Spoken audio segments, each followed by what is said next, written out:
Turning right at the end, please.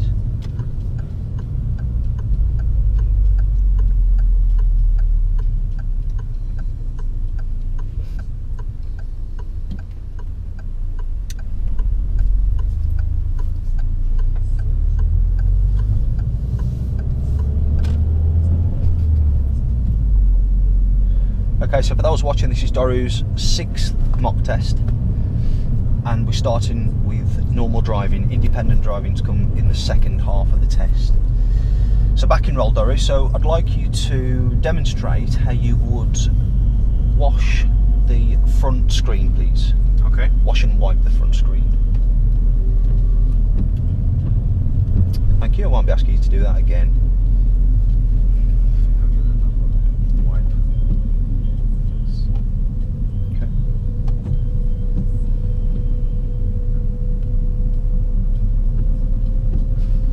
The roundabout, turn left, please.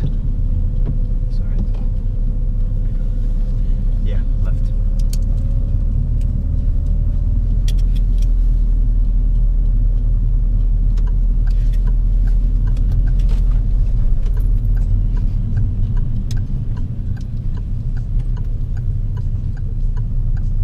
Left, please. Yeah.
When it's safe, I'd like you to change lanes one to the right, please. Okay.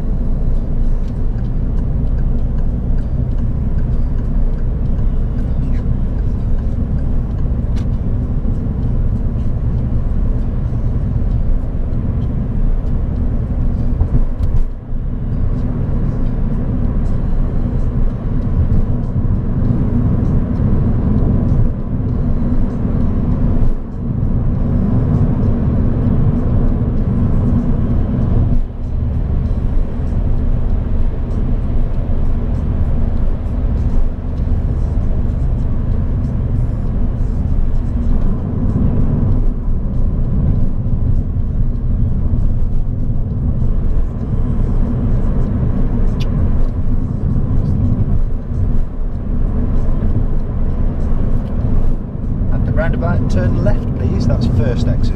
Okay.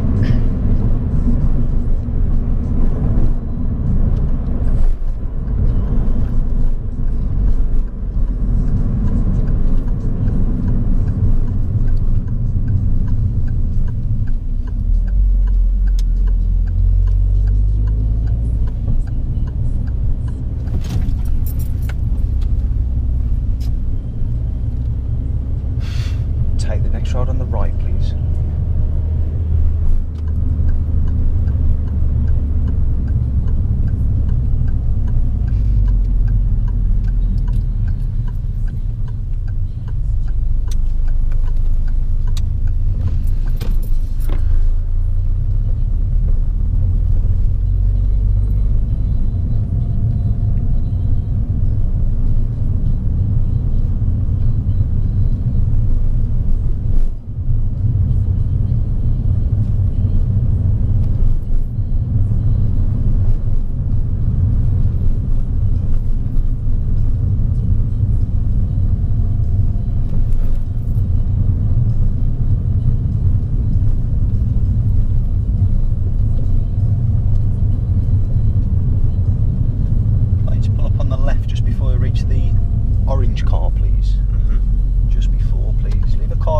Between you and it, thanks. Okay. Reasonably close.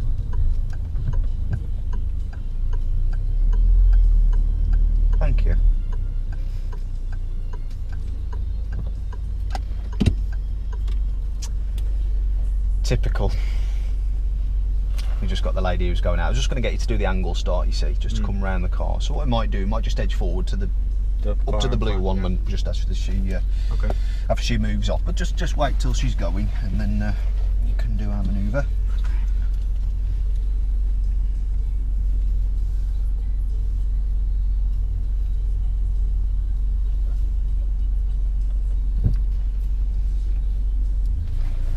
Okay, so when you're ready, just come up a car's length behind it.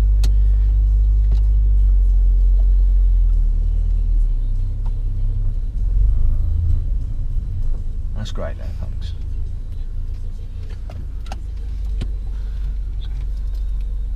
And drive on when you're ready.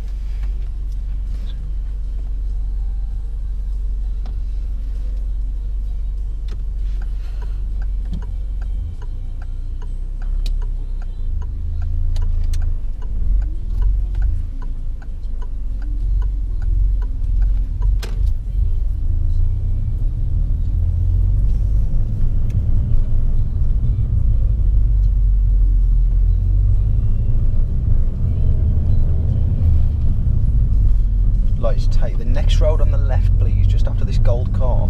Okay.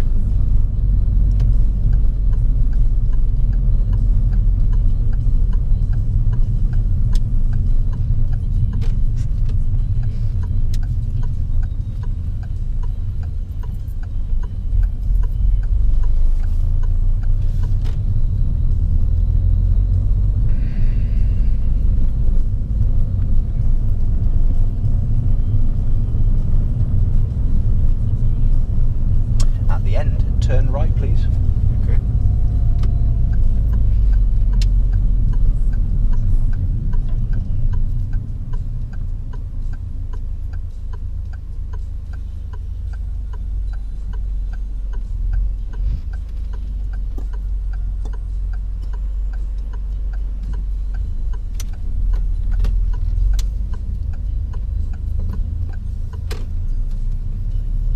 At the end, turn left, please. Okay.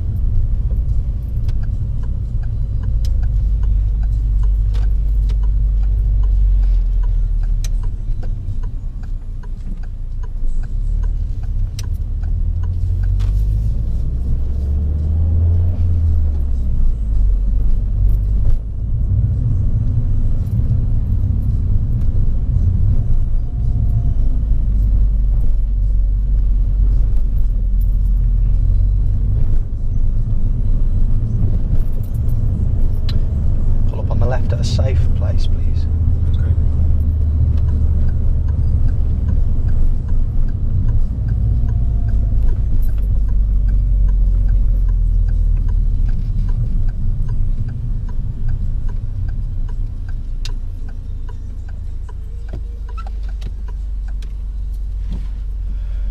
Thank you. Drive on when you're ready.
Thank you. Drive on when you're ready.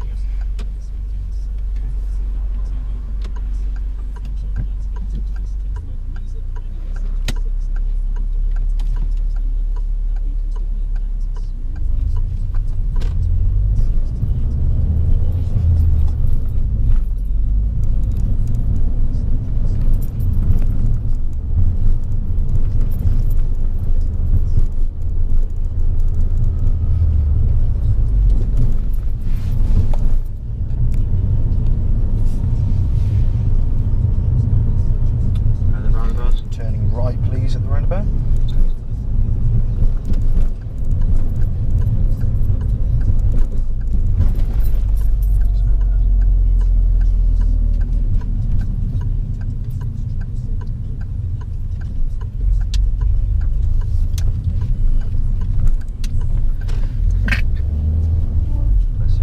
Excuse me. Good timing.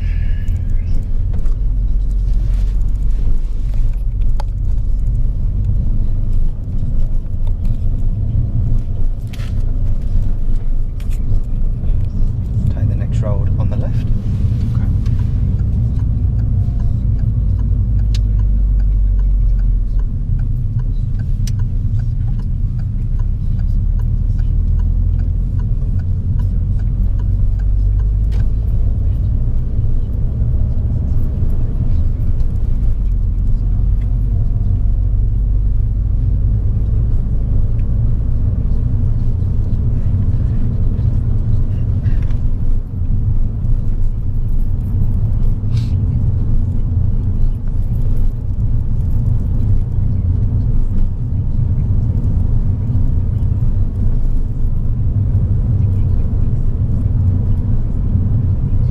At the end, turn right, please.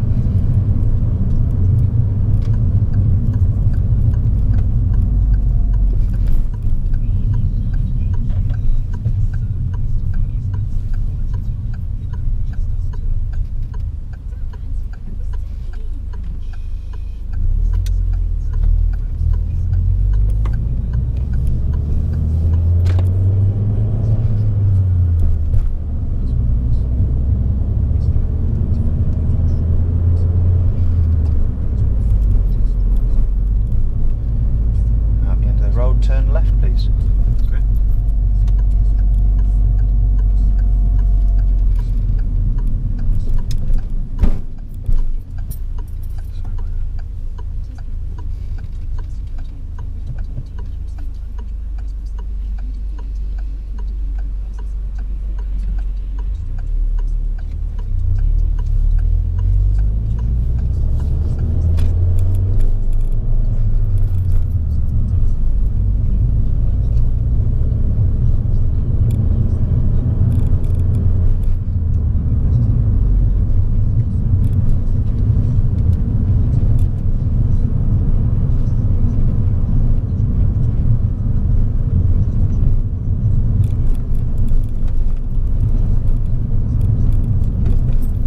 Like to pull up on the right at a safe place, please.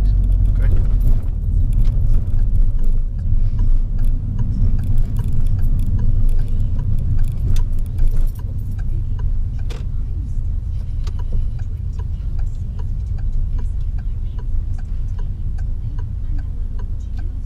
Should rephrase that. I should say pull up on the right when it's safe, not at a safe place. Okay, just about in daylight hours. Right. So, I'd like you to reverse back 2 car lengths, please. Okay.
Thank you.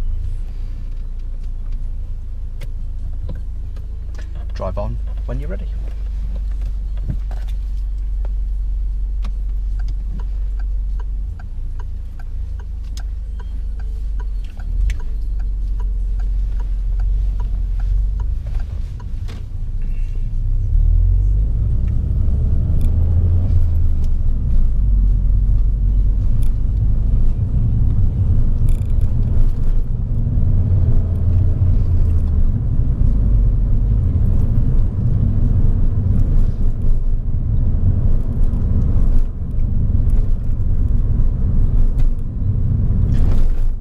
Road on the right, please, just before the zebra crossing, on the right.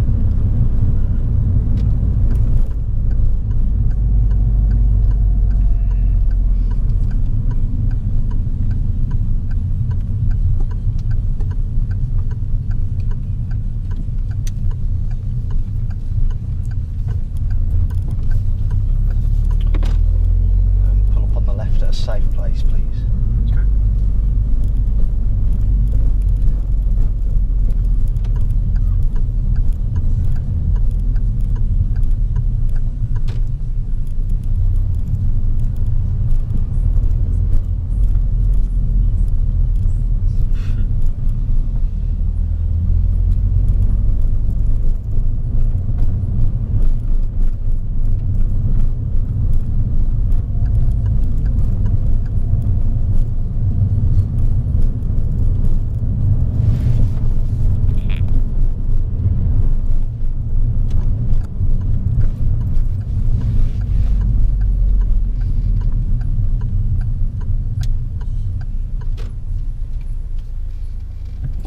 So we're at the end of mock test 6, and the camera cut off halfway through. I think we're about 20-25 minutes through. Yeah. Cut off just before the emergency stop, just for those watching.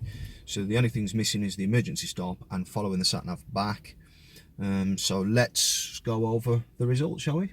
I believe it would have been a fail because of the fact that you had to intervene. Even if the driver instructor didn't intervene, but the fact that you wanted to, that would have been a straight fail. Yeah, just as I went to do it, you was kind of knew that prompted you to realise, and I think, and you took back control.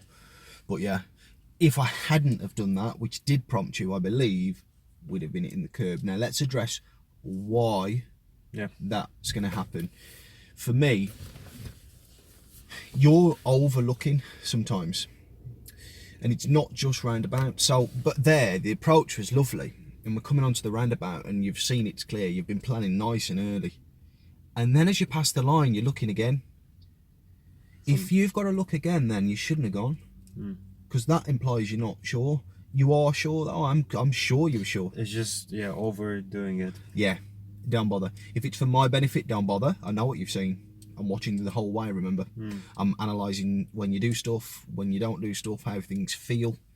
So don't worry about that. And in terms of the examiner. Just for people watching as well, I met somebody the other day who told me their instructor told them to turn the head and stuff and make things obvious. I'm just saying, if that is any way of your thinking, just get rid of it immediately, because you don't, the examiners do this all day long. I think one of they know when. What was the chap's name? I forgot. He failed the first test. Remember, he was talking about that was a while ago, and now he passed his second time when he drove with you. So his first test, it was somewhere near Derby.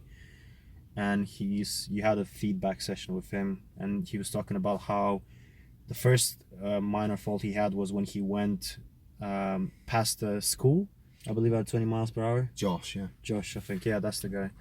So remember, he said that the examiner believed he gave him a minor or a serious fault, I don't remember, for the fact that he didn't turn his head properly, because that's what Josh said. And Josh wanted to argue, well, he argued, I don't know if he argued with him or not, but he wanted to contest the result, and he wasn't. I remember he was saying the fact that the examiner wasn't happy with him, how he turned his head around. So I think that's where a lot of people are trying to kind of turn their heads. I'd argue there though that could, no disrespect to Josh or the examiner, I weren't there so don't know, but I would argue there that's possibly Josh's interpretation of what happened, not actually the reason the examiner failed, because you know if somebody's looked or not. Fair enough.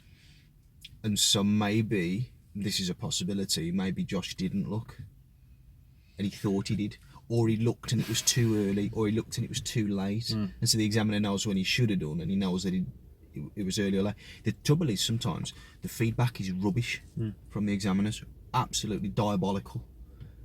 But sometimes it's very good. Honestly, it depends what examiner you get, whether you get more of a professional type one, or not. So, well, anyways, should we go over? Yeah. So, just going off in some depth there, but yeah. So, I had to intervene there. Just so you know, the examiners, as long as it's not high risk, may let you hit a curb. Really? Because otherwise you could turn around to them and say, I was just about to steer away, now you failed me, and that's... So they generally let it happen, unfortunately, which would be bad for my tyres and wheels and all the rest of the damage it could cause. So I sincerely hope it's not going to happen. It's not going to happen though, right? The reason it's not going to happen is because we're going to work on the bits that's making it happen. Now, the other areas that you're overlooking in, do you know the other areas you're overdoing it in? Yeah, sometimes it's just a bad habit. Sometimes when I'm, even now as I were coming back on the slip road, it's just, I don't know, it's hard to explain. Basically, when the slip road ended and I was still kind of looking over my shoulder on the left hand side, it happened once. You do it then, and really you should be not steering on the roundabout, because you've already got your nice little angle. Just follow the angle on. But I tell you what you do, the car behind's ready to merge on, and it does, and then because the car behind's merged on, you're not really making progress at that point. What you tend to do, instead of staying straight and coming straight onto the carriageway, you tend to steer left a bit and then back out. You need to be more assertive there, and I think it's, you know, and then that's forcing you to do loads of extra looks you really didn't need to do. You just needed to just continue and just be assertive with your driving line. Yeah. So that's somewhere where it's apparent that you do, you know, you check in again and again, and it's affecting your steering. Just don't need to do that. Sometimes when you're moving off from the side of the road, you do it then as well. Now, sometimes the blind spot checks have been late on this one, and we'll discuss that in a little bit. But when you do move off, it's like you sort of over-checking. And sometimes it's when you're moving, you're not looking at where you're going. And the other thing is, you tend to steer with your hand a bit like this, and it shows how much you're leaning over, because you steer with your hand like this and your body goes like that. Do you know what I mean? It's too much really, and you're travelling forward, so you don't want to be doing it. You want to be looking where you're going. Also, you don't need to do steering, should be probably, so there's your wheel, you want to be like that. And you'll just so there's you'll just gradually just come away from the curb into a driving line. What you're trying to do is away and back in from the driving line. It doesn't make sense, because not really. Yeah, because I should just be moving driving forwards on. Yeah. So it's just the areas you're just creating more work and potentially more hassle problems. Yeah, potentially. Does that all make sense? It does. Do you want me to jot this down as well, or? Yeah, of course. As I'm doing it. Yeah. So just remind me what I've just said, the areas that you need to stop overdoing it. So when I'm on the roundabout, and well, first of all, if we're talking about the roundabout, especially single lanes, I should be really positioned in the middle rather than steer left and then coming back on the right. Slip road, you mean? No, even the we're talking about now, just about the roundabouts. The fact that how I tend to go towards the left, like on the left hand lane, and I'll overdo it rather than just go kind of in an assertive way straight. Oh, on a single lane roundabout, you mean? Yeah, that's true. But that's part of a different test, isn't it? I mean, we can write down everything here if you want. No, it's fine. Do you want to write absolutely everything down? Yeah, we can actually. Yeah, why not? Do you think that's a good idea? Yeah. All right then. I'll tell you what. Let's me and you do that then after this brief. Fine. Let's go through the brief, address all the things, then we know what to say, what to put down, and then we'll do that. Okay? And we'll just do basically a list of everything that's come up today, and then we can spend the last part of today just going off and doing some training on it and just focus on it and get rid of it basically. Righto. So what was that? what did I put that as? I actually marked it as an observational fault, because I believe it was the obs that made the positioning go off. I think the approach to Roundabout is great, fine, no worries. Does that make sense? Yeah, it does. Okay, so the other serious fault... The distance to the lorry? Yeah. When I was... At the beginning. At the very beginning of the so test. that was close? Yeah. Really? Okay. Yeah. I know it's close, but... So that you put it down as a serious fault, which means that I would have failed my test. Yeah, because... So I'm sitting there thinking... I'm counting. Only a fool breaks a 2-second rule.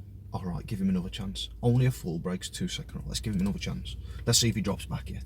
Only a fool. It takes 2 seconds to say that, you see. Say what you want, you count to 2 if you want. But I'm using we've been over this before, I'm using a fixed point, yeah? You're familiar with that? And we was always inside of that. And, you know, it didn't really make sense, because the slip road there, the lorry's like, it's only a small slip road, it's a 50 limit. The lorry's likely to ease off, it's not likely to keep increasing, but I was right increasing it, yeah, and I think at one point you even had to maybe touch the brakes. I'm not 100% on that, but I know you had to ease off for sure. So yeah, okay. So yeah, I really didn't want to mark it, but no, that's fine. The longer it went, I'm thinking he needs to learn about this. Listen, the harsher you are now, the more you'll be prepared for the test. So okay, so that's that for lorry. We need a 2-second following distance in the dry and a 4-second in the wet. Bare minimums, remember. So if you have more, great. Fine. Yeah. Okay. Signals. This wasn't recorded on the film. You're aware of it. You told me already. You knew. Just if you want to tell. Yeah. So yeah. So I know you know. Yeah. So I should have taken the. Well, I knew I had to take the second exit at the roundabout, and what I did is, as I was coming onto the roundabout, as I was moving off, and coming around the bend, I had my left indicator on, and someone that was in the first exit, because they saw that my left indicator was on, they wanted to move. So as I was coming around the bend, because I had my left indicator, obviously it gave them the impression that I was going to take the first exit, and we could have had a head-on collision essentially. Yeah. Whereas I should have gone on the bend, and only then, when I'm past the first exit, put my left indicator on. So that was the reason. Yeah. The second your left indicator went on, his wheels started edging towards the lines, didn't they? Yeah. The wrong type of driver would be, right, I'm going. And that would cause problems. Okay. Another one that the camera didn't get was the emergency stop. I tried to give you a little bit of a hint there. Because I didn't have my, I didn't I clocked, yeah. So the idea is, as soon as I stop, first of all, my emergency braking, that's something else, but anyway, it needs to improve, I mean. Yeah, as soon as I stopped, I wanted to move off immediately, so what I should have done is, as soon as I stopped, my handbrake on. And then into first gear. And then into first gear, rather than the other way around. And then check all around. When you moved off, I marked you for a signal that was necessary. But there was no one around me, that's why I didn't turn it on, you see. But there was a car at a junction on the right. Now your blind spot was late being checked as well, because I think you didn't know, shall I go, shall I hold? Really, I was waiting for you to secure the car, and I was going to say drive on. So get yourself where the car's secured, then the exam will tell you to drive on when you're ready. It's a bit awkward if you sit there sort of, because I know that you're going to come off the foot brake then and roll back. So I want you to get prepared, like, you know, as well to demonstrate for the start, but I want you to prepare so that you're ready to drive on. And so I was just waiting, because if I tell you to drive on before you do that, you might feel like rushing, and it'll probably be my fault that you roll back or whatever. So that's why I'm just giving you the time to do, you know, what we train on. Yeah. But just I need to always put my handbrake on whenever I do an emergency stop. Once you've stopped. And I know, once I've stopped, Of course, I'm not a stuntman. But yeah, and I know everything that goes around with why I need the handbrake on once I have an emergency stop. We went over the possibilities, what might happen if you don't have the handbrake on. Okay, good. We got so yeah, a signal was necessary, a right signal when you moved off there because of the car at the junction. Now the blind spot check was late, he was already moving. I think had you checked that before you moved, or as you moved, you might have always banged the right signal on as you were going.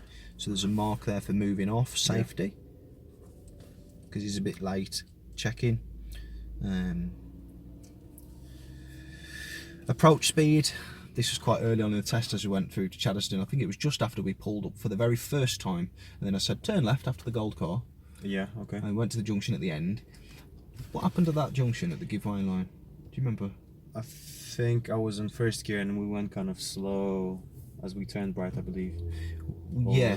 Like, On the approach, we turned right at the end. When on the approach to the lines, you went into first gear and then you come up and engage first gear. That just made the we was level with, if not over, the giveaways there. And why you didn't want to be in that position so far over is because there was parked cars on the opposite side, which you had to slow down a bit for to make sure you got all that white BMW, I think it was, to get all your steering on when you did eventually turn right. And there was an oncoming Corsa coming from the left, I think blue colour, something like that. So really you should have been in second gear essentially. First gear, second gear, because you were stopped. Well, it was a T. I don't remember the Corsa. I don't remember the car. It was a T junction to emerge out. So you're here. You got a road that's going down, but there's parked cars all the way down. We turn right, it's really tight. You just went over the giveaways because you engaged fit gear one. I should have approached the giveaway lines at a slower speed. Slower speed, so you got time to look both ways, see where the lines are. I think, oh god, this is tight. Then there's a car coming. I better just gently stop here. Yeah, okay. I was looking to see if the car was affected, but it wasn't. So I believe we was at the lines. Yeah. But had no room to go any further forward, if that makes sense. Particularly on that one. So that was... I just put that for junctions approach speed. It's hardly speed, is it? But in that scenario, it was, I felt. Progress appropriate speed, just a bit late spotting the what was that from? Coming through a speed limit, were we?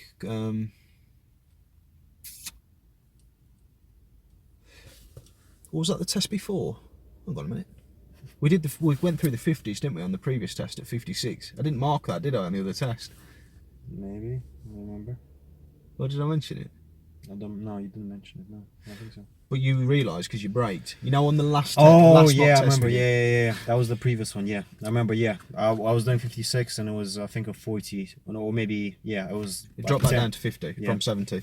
So I was doing 64, 5, and then the 50 sign came on. So I kind of, even though I broke, I mean, I obviously slowed down. I checked my mirror, but I should have slowed down earlier. So would that, in that case, because I remember exactly what happened, would that be classified as a serious fault? I think in that manner it would be a driving fault. You brake quite harsh, but you did check your mirror behind. If there is something close, the safest thing to do is not brake there. Yeah, of course. So you've got to decide what's best for the situation. I'll come back to appropriate speed for this particular mock test. Just for those watching, we've just done 2 in a row, haven't we? Yeah. So, use of mirrors changing direction. Now, it seems to me that when we turn in right, as part of your mirror signal manoeuvre routine, you're not always checking. Checking what? You tell me. If I asked you to turn right, what mirrors would you check? If I'm turning right? Yeah. I would check centre and right mirror. Okay. Because it looks to me like you're checking the centre and then either checking the right later on, once you've already started slowing down afterwards, or missing it. Okay. I could be wrong. No, it's fine. Just observing it overall. Yeah. It just appears that way. Don't worry, I'm not gonna get offended. You tell me how you see it. That's fine. Yeah, I just want to talk to you with respect as well. Do you know what I mean? Like, don't want to. Yeah. And I don't want it to be negative. No, of course. So yeah. So that's something to think about. So if somebody asks you to turn right, check centre and right straight away before you change speed, before you change direction. So you know it's safe to change speed and how, and if you're going to change direction and actually steer to position ready for the turn or whatever it is you're positioning for. All right? Yeah, I'm with you. Moving off. So this time, kind of did. Maybe it's been happening all along and I haven't picked it up. It wasn't picked up on test. So I don't think I've got it wrong necessarily, but I have seen today on this last mock, moving off, blind spot checks, I think once it was missed, I think. But I know the other time it was late, you were already moving and it was too much moving. It wasn't like your wheels had moved 1 inch. They'd moved probably about a foot, which could do damage, potentially. Especially if you get steer on as like the manner that you are as well. So in future then we need to be checking before we move. So let's go over it. 1, 2, 3, 4, 5, 6. Then handbrake off when your head's looking back forwards, but it's as your head's turning back forwards, after you've checked the right shoulder. Okay. Yeah. Okay, I'm with you. Yeah. And that way, I'm just iron it out. Positioning normal driving. One of them's for the lorry. Yeah. So the one, right at the beginning of the test, we turned left. There might have been a bit of confusion about turning left as well, I'm not sure. Because it looked to me like you didn't know which left to take. But remember, there's only one left, really. They're both a left direction. But I remember now, okay, yeah. One's a true left, a left, you follow the curb round and stay next to it. And the other one's a left, following 4. And it would be, well, what did they say? The flyover, the A6, East Midlands Airport, whatever's feel like on the day, really. It depends on the examiner, to be honest with you, from my experience. Yeah. It'd be nice if they all used exactly the same terms, but they don't. But as long as it's generally there, then that's fair enough. Or it's signposted. So, for instance, usually the independent driving would start from here, anyways. But if they would say in this case turn left just here, it would be the first lane, because otherwise they would say turn left and then go on the third lane. They'd have to. Yeah. Because you're not a mind reader, are you? Yeah. Yeah. Makes sense. Okay. So that I didn't mark that as a fault. I just thought it was worth bringing up to you just to clear it in your mind. I agree. Because you don't want to be debating about things like that, do you? You want to be thinking about the driving on your test, not that. Things like that. So we've got a fault for positioning normal driving. You was to the right of the lorry. The reason, I believe, is because you were so close. It's the only way to get a view of the road ahead, because the object's so big. You've gone to the right a bit.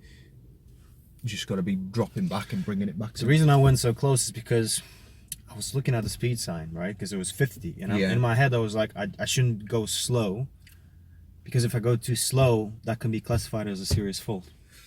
You see what I mean? In theory, it's right, but by doing that, I came too close to the lorry, and I kind of shot myself in the foot. Really. Yeah, it's good to go over the different alternatives. You've got to drive to the conditions. Yeah, I agree. So there, you wasn't. Just. That's it. You just weren't driving to the conditions. Yeah. So if the road was clear, then obviously I would have gone. Then you'd be doing what you said. Great, but you can't justify it. Yeah. Yeah. I agree. Because of the situation. Everything's situational, to be honest. Everything, even the way, from my experience, the way the test is marked. And the other one is on the way. So this wasn't recorded, but it's on the way back on the A52. We went. We turned left at. What's the road called? Sir Frank Whittle Way, I think it was. We turned left onto there, roundabout at the bottom, Nottingham A52, onto the A52, and then we've come off, not at the first Pride Park exit, we've come off at the second exit, A5111, looping you back round to the ring road for the test centre, didn't we? And just as we're going down the A52, I don't know if you noticed, because your road position is very much to the right. To me, it looked like you kept trying to put it back, but the second you put it back, it just kept going over to the right again. So it's worth putting as a driving fault there. Fair enough. All right, so that's all the faults discussed. We've got 10 driving faults, 4 serious, and well, obviously it's a fail, but there's some good bits there to pick up on. Yeah, it was good. The lorry was really good. The fact that I should be very careful with my curb when I'm, turning into a new road, or going around the lane, a roundabout, around the bend of a roundabout. I mean, observations: the fact that I didn't use my handbrake when I had my emergency stop. That's another. That was another serious fault, right? Well. Yeah. And then as I was moving off, my observations. So basically, 1, 2, 3, 4, 5, 6, handbrake down. Well, before my hand on the handbrake, another check, handbrake down, and as I'm moving off, another check. You say that's... You can do, but you shouldn't need to have that other check. Okay, fine. So basically after the sixth one being straight ahead, handbrake down, indicate, as I'm moving off, over my shoulder, and I'm off. Right? Yeah. That's it.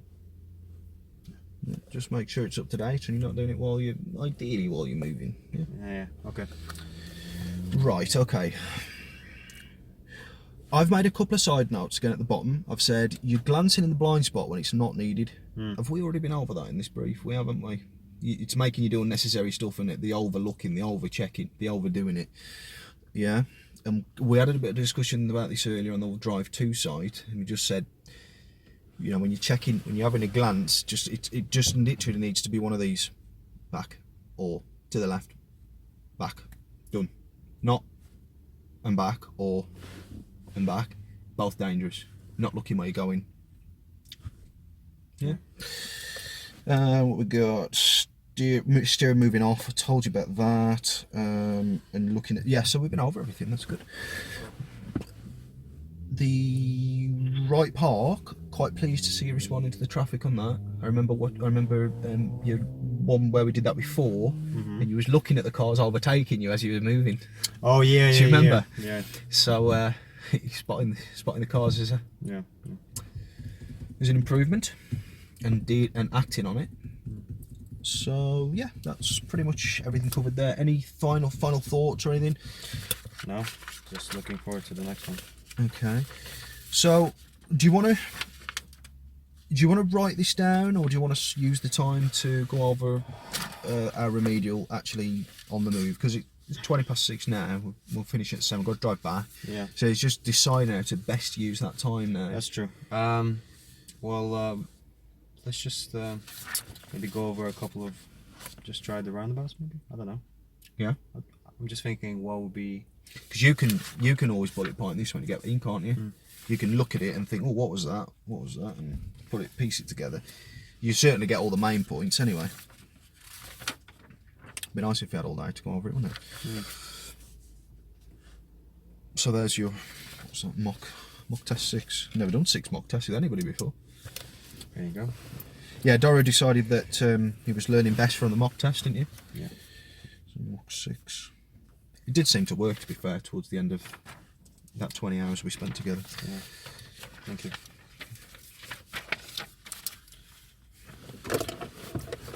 And I did ask you what you'd usually be doing today, didn't I? That was when the camera cut off. You did.